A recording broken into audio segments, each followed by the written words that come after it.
trailer for Landman Season 2. The drama continues with the duo battling for control of MTech Oil when the series resumes November 16th on Paramount+. What's our word worth? They're worth nothing. Anna Eliopoulos, Fox News. The Edge at 11 starts now. Tonight on The Edge, a K-9 deputy discovers hidden memory cards believed to contain child porn. It's actually a case that started in Texas. A task force down there working with one in Monroe County to catch an alleged child predator. I can sum this up, it's horrifying. A Monroe County man accused of sending child porn, kids just 8 to 12 years old, to undercover officers in Texas posing as fellow child predators. And obviously, if he is exploiting children or that sort of thing, there's a high probability it could be happening in our communities. The task force in Texas working with Viper, the Monroe County Sheriff's Task Force, to investigate sex crimes against children. They served a search warrant at the suspect's house Friday, where the sheriff says they found even more devices with suspected child porn. They're going to do a deep forensic analysis of all the electronic media that they seized from the home. It was actually K-9 Stretch, who specifically trained to search for electronics, who located hidden memory cards at the man's home. What he does is there's certain components of the electronic device that he's trained to hit on, and he indicates on those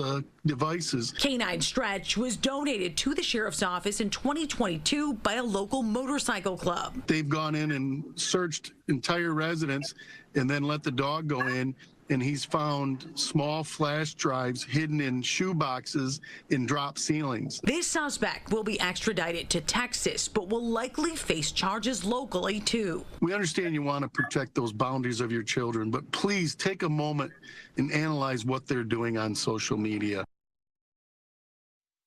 That suspect is facing 1 felony count in Texas. Once he's extradited and charged, the sheriff tells me they will release his mugshot.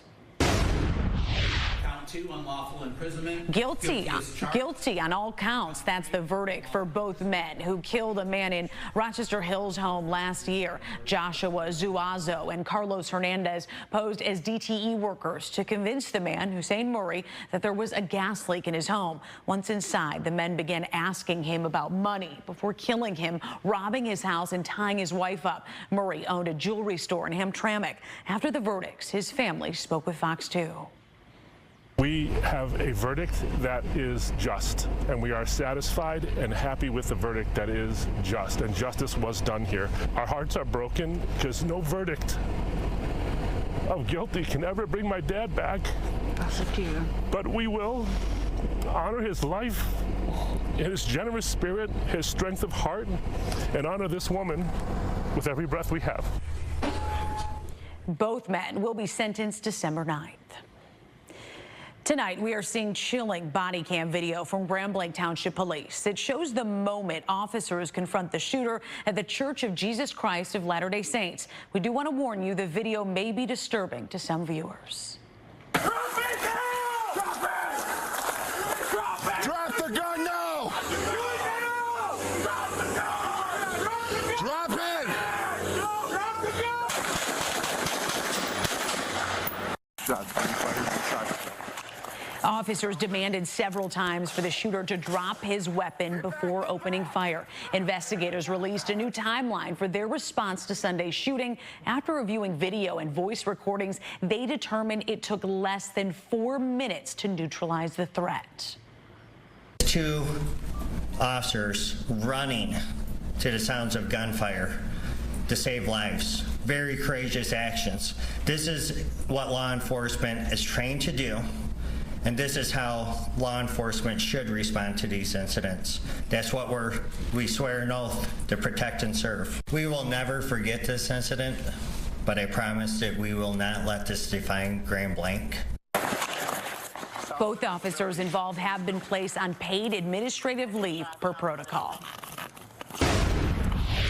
There's a deal in Lansing. State lawmakers approving an $81 billion budget. There's a lot in it, like free breakfast and lunch at schools. Also, there's more money for roads and education, as well as a controversial tax hike on marijuana.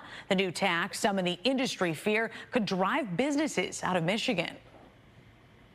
this is commensurate with what other states tax, especially states around us. So I think that there's been a lot of investment. There's a big industry in Michigan. This could change that a bit, but we also all made commitments to having further discussions on additional policy measures with an eye toward ensuring that good actors can continue to thrive in Michigan. Personally, I wanted to see the tax, if there had to be one on cannabis, on the retail price where everyone could see it and feel it.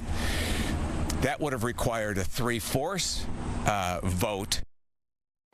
The governor says she'll sign the budget early next week.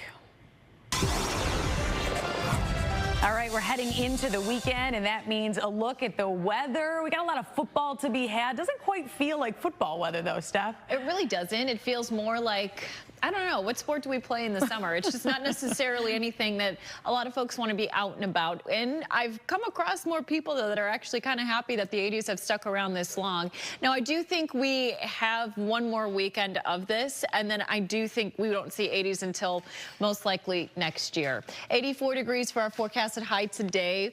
The average is at 68, so we were well above that. In fact, we are closer to the record at 89 degrees. That was set back in 1953. And I do continue to think that that's going to be a trend over the next 3 days or so, where we're closer to the actual record high than the seasonal high. 66 in the city right now, 64 in Muskegon, mid-70s in Chicago, low 70s in Cedar Rapids. There's a lot of us that are, especially for the west of the city of Detroit and actually the state of Michigan too, that we're pretty close to 90, if not in the lower 90s today.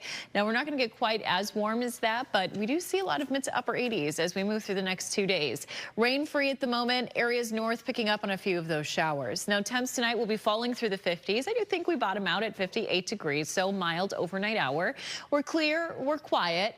Can't say the same for the Tigers, though. They're going out to Seattle, where they're anticipated to see more of a gloomy and sprinkly pattern out there. 63 degrees and maybe a few showers around, I think, for first pitch tomorrow afternoon, or tomorrow evening, I should say. Weekend forecast 86 both days. Now, we're not necessarily going to break any records, but we're going to come close to it for all 3 days.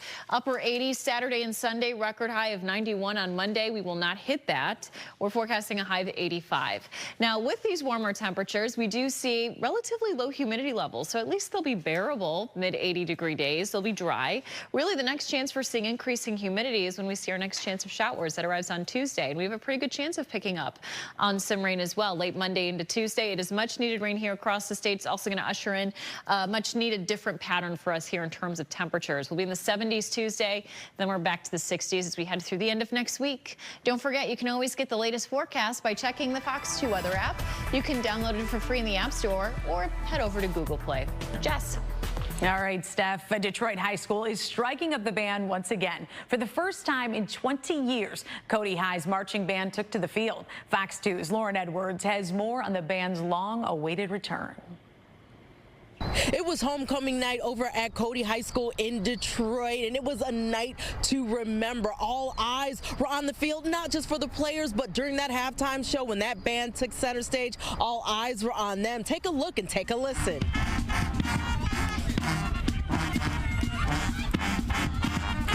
And they sound so good. 24 students on the field, instruments in hand, music filling the air for many at the game. It was a sight to see. For the first time in 20 years, the Cody High School Marching Band performed. It was all thanks to a $439,000 grant. Money went to making sure that students had access to tutoring, meals, and music lessons, officials say. And for years, the program was gone. Now it's back, and the students say it's been a lot of hard work. The running the hills, running miles, the crutches, people threw up, you know, people cried, and I'm happy that everybody stuck through it, because at the end of the day, you know, you stick through hard things and make you stronger. Well, this is my city. I'm born and raised here.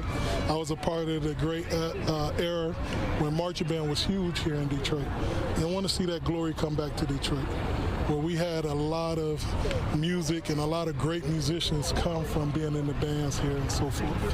What makes all this so special is that the band director, Damian Lyles, he spent years away teaching. He moved back to Detroit specifically to revive the program over at Cody High School, and there is so much in store for these guys. I'm Lauren Edwards on The Edge. Up next, the government shutdown now expected to drag into next week. Another vote in the Senate failing to get enough votes. We'll have the latest when we come back.